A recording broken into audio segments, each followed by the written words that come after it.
नमस्कार दोस्तों, कैसे हैं आप लोग सभी। आई होप सभी अच्छे होंगे। आज हम लोग साइंस का सेट नंबर 110 को करेंगे।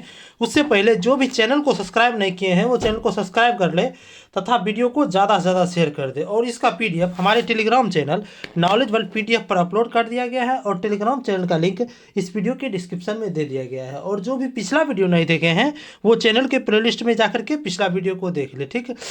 और आप लोग से एक अनुरोध है कि आप लोग वीडियो में अंत तक जरूर बने रहिएगा। अगर आपको वीडियो अच्छा लगे तो आप वीडियो को ज़्यादा से ज़्यादा शेयर कर दीजिएगा और वीडियो में आप कमेंट करके अपना फीडबैक जरूर दीजिएगा, ठीक। चलिए आज के पहला प्रश्न को देखते हैं।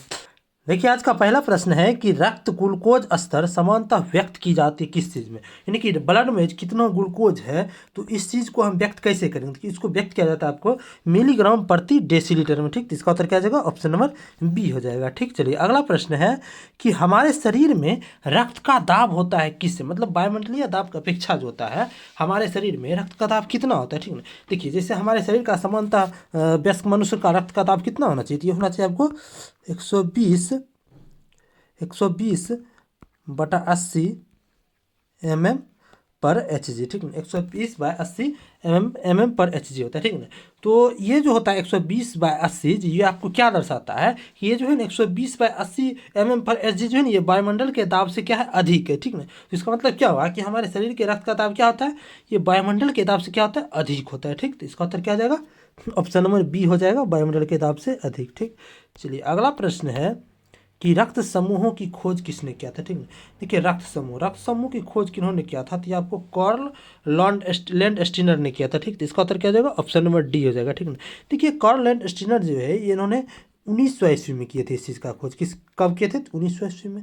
इन्होंने क्या रक्त समूह का खोज किया था, टोटल 4 रक्त समूह, ठीक है। 4 में देखिए कौन कौन है, देखिए ए है, बी है, ए बी है और ओ है, ठीक नहीं। ये 4 रक्त समूह का इन्होंने खोज किया था, ठीक। चलिए अगला प्रश्न है कि मनुष्य के शरीर के रक्त का पीएच मान क्या। देखिए मनुष्य के शरीर में जो होता है रक्त उसका पीएच मान होता है आपको 7.4 होता है, ठीक। तो इसका उत्तर क्या हो जाएगा, ऑप्शन नंबर सी हो जाएगा 7.4, ठीक ना। यानी कि 7.4 है, इसका मतलब क्या हुआ कि मानव का रक्त कैसा होता है, तो ये आपको क्षारीय होता है। कैसा होता है, तो क्षारीय।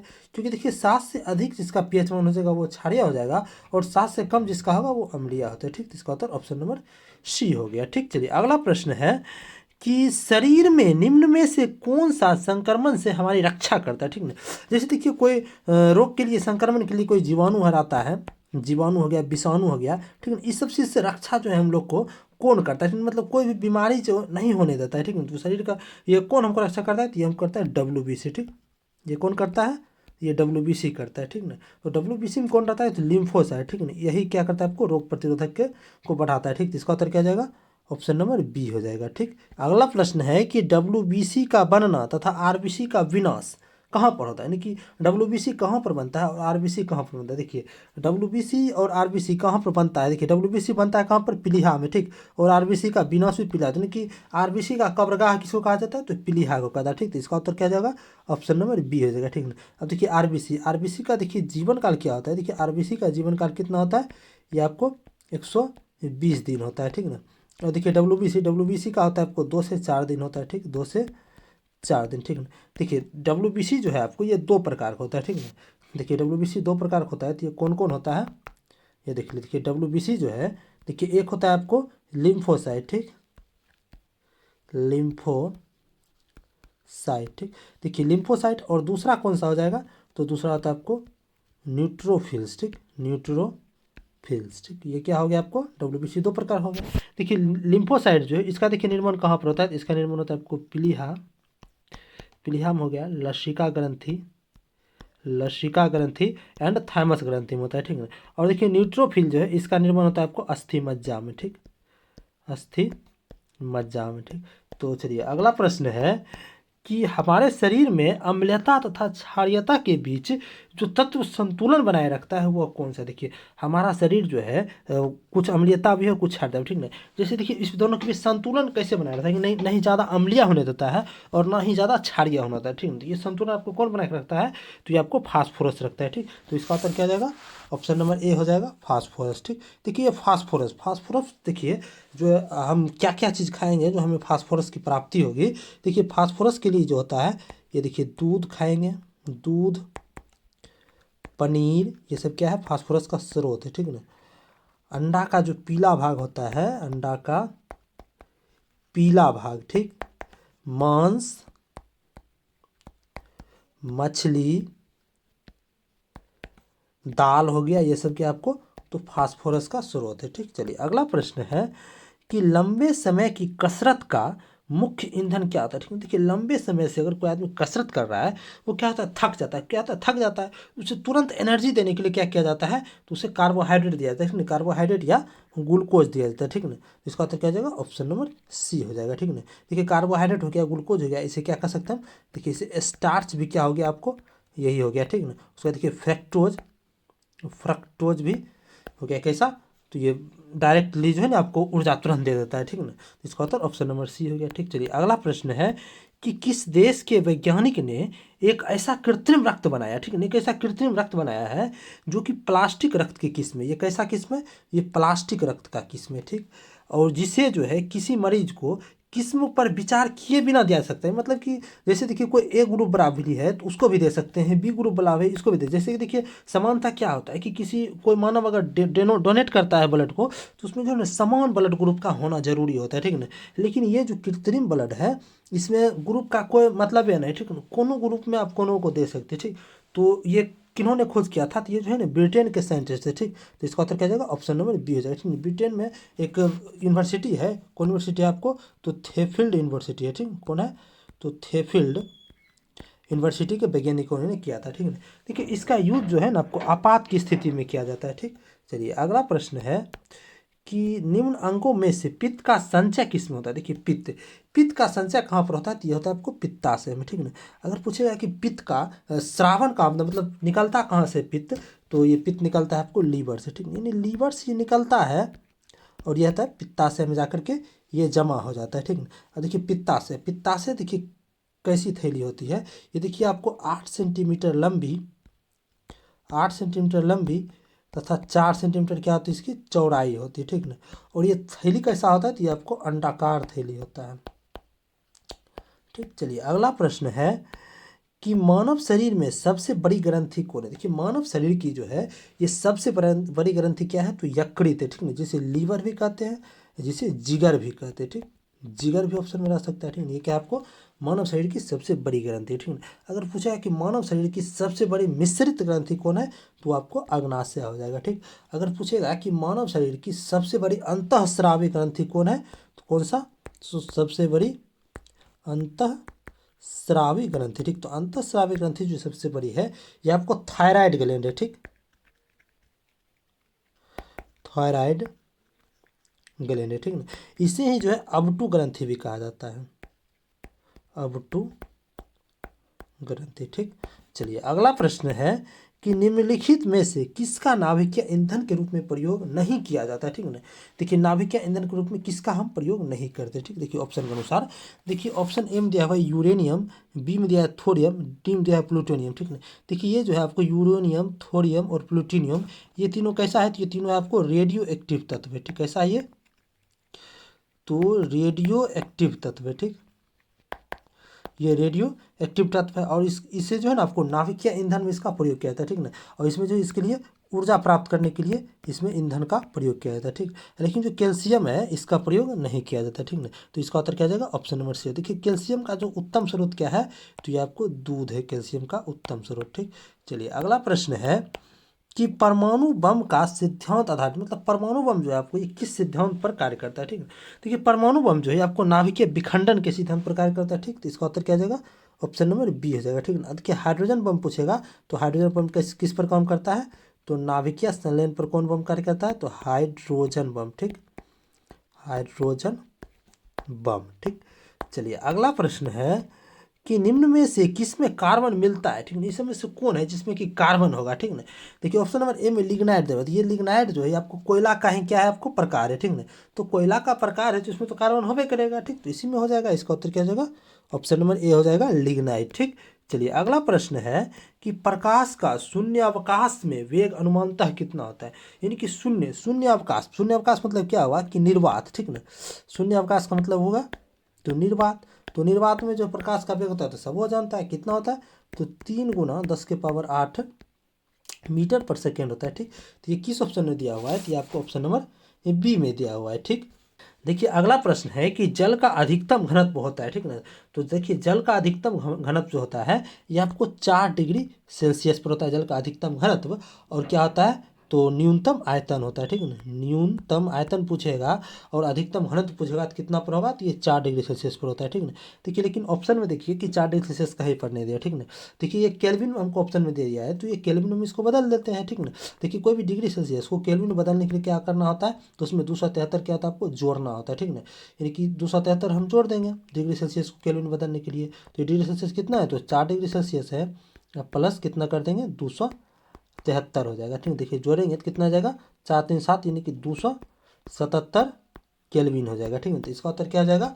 ऑप्शन नंबर बी हो जाएगा कि 277 केल्विन पर क्या हो जाएगा? इसका जल का घनत्व क्या हो जाएगा? अधिकतम हो जाएगा। ठीक, चलिए अगला प्रश्न है कि देखिए कथन और कारक वाला प्रश्न है। ठीक, देखिए कथन कथन ए में कहा है कि लोहे का एक गोला है। ठीक, देखिए एक लोहे का गोला है। ठीक है, जो कि पारद पर तैरता है। ठीक है, देखिए पारा कोई भरा हुआ है द्रव्य, ये पारा है। क्या है ये?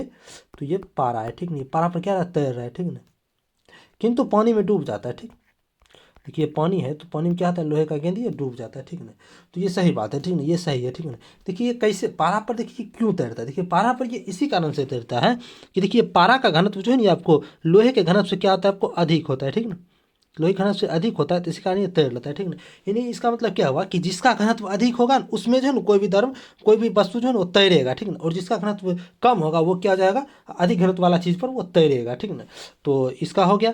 ठीक, अब देखिए पानी पानी में डूब गया तो इसका मतलब क्या हुआ कि लोहा का घनत्व जो है ना पानी के घनत्व से अधिक है, इसी कारण तो डूब गया। ठीक, तो ये तो सही है, यानी कि कथन सही है। ठीक, अब देखिए कारण देखते हैं आर कि लोहे का आपेक्षिक घनत्व पारद के आपेक्षिक घनत्व से अधिक होता है।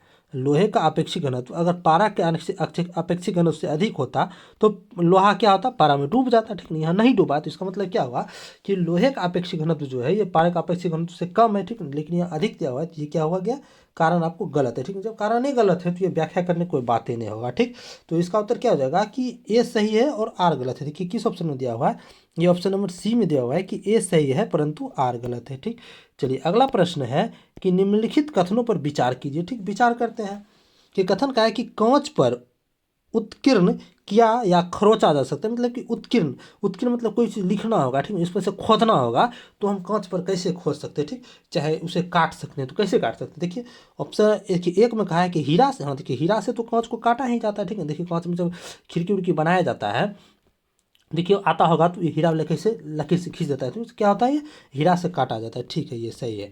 बी है कि हाइड्रोफ्लोरिक अम्ल से। देखिए हाइड्रोफ्लोरिक अम्ल से काटा ही जाएगा क्योंकि देखिए हाइड्रोफ्लोरिक अम्ल में क्या होता है? आपको ये घुलनशील होता है। कांच क्या होता है? आपको हाइड्रोफ्लोरिक अम्ल घुलनशील होता है तो इससे हम खरोच सकते हैं। ठीक है, सी 3 नंबर में एक्वारेजिया से यानी कि अमराज से नहीं, अमराज से तो कांच पर नहीं खरोचा जा सकता, ये गलत हो गया। ठीक, अब देखिए 4 में है कि सांद्र सल्फ्यूरिक अम्ल, इससे भी नहीं खरोचा जा सकता। ठीक, तो ये भी गलत हो गया। ठीक, इसका मतलब क्या हो गया कि 1 और 2 केवल सही है। तो देखिए किस ऑप्शन में दिया है? 1 और 2, ये ऑप्शन नंबर सी में दिया हुआ है। ठीक, तो इसका उत्तर ऑप्शन नंबर सी हो जाएगा 1 और 2। ठीक, चलिए अगला प्रश्न है कि जब प्रकाश एक माध्यम से दूसरे माध्यम में जाता है तो निम्न में से कौन सा अपरिवर्तित रहता है? ठीक ना, यानी मतलब इसका कहने का मतलब क्या हुआ कि प्रकाश एक माध्यम से दूसरे माध्यम जा रहा है। ठीक ना, तो एक माध्यम से ये जब दूसरे माध्यम जाएगा तो इसका मतलब क्या हुआ कि प्रकाश का क्या हुआ? आपको तो अपवर्तन हुआ है। ठीक, तो जब प्रकाश का अपवर्तन हुआ है, देखिए अपवर्तन के दौरान क्या होता है कि जब प्रकाश का अपवर्तन होता है ना तो उसका आवृत्ति क्या होता है? आपको अपरिवर्तित रहता है। मतलब आवृत्ति जो है ना आपको वही रहता है। ठीक है, आवृत्ति नहीं बदलता है। ठीक है ना,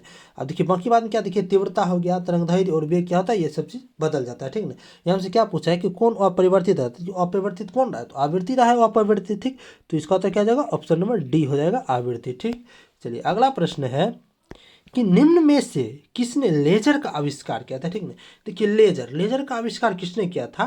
तो ये आपको लेजर का आविष्कार किया थे आपको ये थियोडोर मेमेन ने। ठीक, तो इसका उत्तर क्या हो जाएगा? ऑप्शन नंबर ए हो जाएगा। ठीक ना, चलिए अगला प्रश्न है कि निम्नलिखित में से कौन सा पदार्थ सर्वाधिक मजबूत होता है? ठीक ना, मतलब इसमें से कौन है जो कि सर्वाधिक मजबूत पदार्थ है? देखिए एम दिया हुआ है कि जर्मन सिल्वर, बी पीतल, सी स्टील और डी ग्रेफिन। ठीक है ना।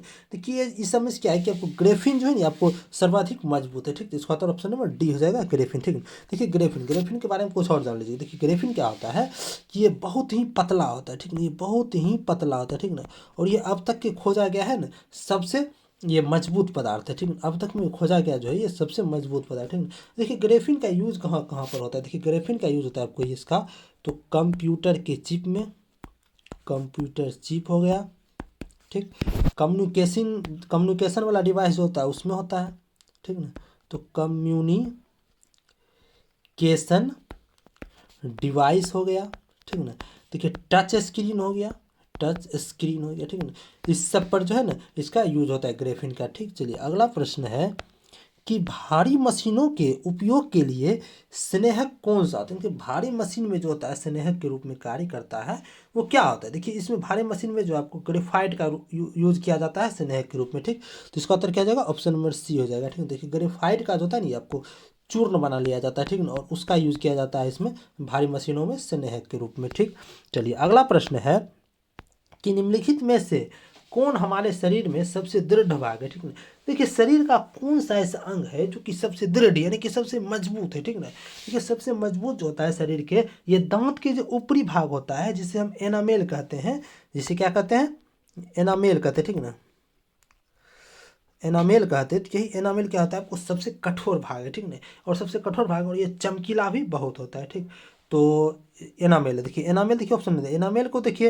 हिंदी में क्या आता है आपको दंत बल्क कहता है। ठीक है, तो इसका उत्तर क्या हो जाएगा, ऑप्शन नंबर बी हो जाएगा दंत बल्क। ठीक, चलिए अगला प्रश्न है कि शुष्क बर्फ क्या होता है। देखिए शुष्क बर्फ क्या होता है, देखिए ठोस कार्बन डाइऑक्साइड जो होता है उसे ही हम क्या कहते हैं, शुष्क बर्फ कहते हैं। ठीक, तो इसका उत्तर क्या हो जाएगा, ऑप्शन नंबर सी हो जाएगा ठोस कार्बन डाइऑक्साइड। ठीक, चलिए अगला प्रश्न है कि निम्नलिखित अधातुओं में से कौन सा एक विद्युत का मंद चालन नहीं है। ठीक है, देखिए समानता क्या होता है कि विद्युत का चालन कौन करता है समानता रूप से, देखिए धातु जितना भी है ना ये विद्युत का चालन करता है। ठीक है, और समानता जितना भी अधातु है लगभग वो सारा क्या होता है कि ये विद्युत का कुचालक होता है। ठीक है, लेकिन देखिए कुछ अब बात में है जो कि विद्युत का जो है ये चालन करता है लेकिन कम मात्रा में चालन करता है। इसलिए क्या हुआ कि चालन किया है। ठीक है, तो ये देखिए कौन होता है, तो ये आपको सिलीनियम होता है। ठीक, तो इसका उत्तर क्या हो जाएगा, ऑप्शन नंबर बी हो जाएगा सिलीनियम। देखिए सिलीनियम में क्या गुण होता है, ये देखिए रात की अपेक्षा जो है ना ये दिन में अधिक चालन होगा। देखिए क्यों ऐसा होता है, क्योंकि देखिए इस पर जितना लाइट इतनी रात के अपेक्षा के प्रकाश में से हम दे देंगे ना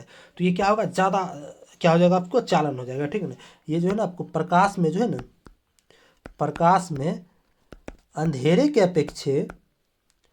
अंधेरा के अपेक्षा अधिक चालन होता है। ठीक है ना, मतलब ये अधिक चालन करता है प्रकाश में। ठीक, चलिए ये आज का अंतिम प्रश्न था। अगर आपको वीडियो अच्छा लगा हो, अगर आपको लगता है कि वीडियो आपके लिए यूजफुल है तो आप वीडियो को ज़्यादा से ज़्यादा शेयर कर दें और आपके पास जितना भी स्टडी रिलेटेड ग्रुप है सभी में आप वीडियो को शेयर कर दें। ठीक, और इसका PDF हमारे टेलीग्राम चैनल नॉलेजेबल PDF पर अपलोड कर दिया गया है और टेलीग्राम चैनल का लिंक इस वीडियो के डिस्क्रिप्शन में दे दिया गया। ठीक, और आप लोग चैनल को सब्सक्राइब भी कर लें तथा वीडियो को लाइक भी कर लें। ठीक, चलिए वीडियो में अंत तक बने रहे, धन्यवाद। मिलते हैं अगले वीडियो में। ठीक।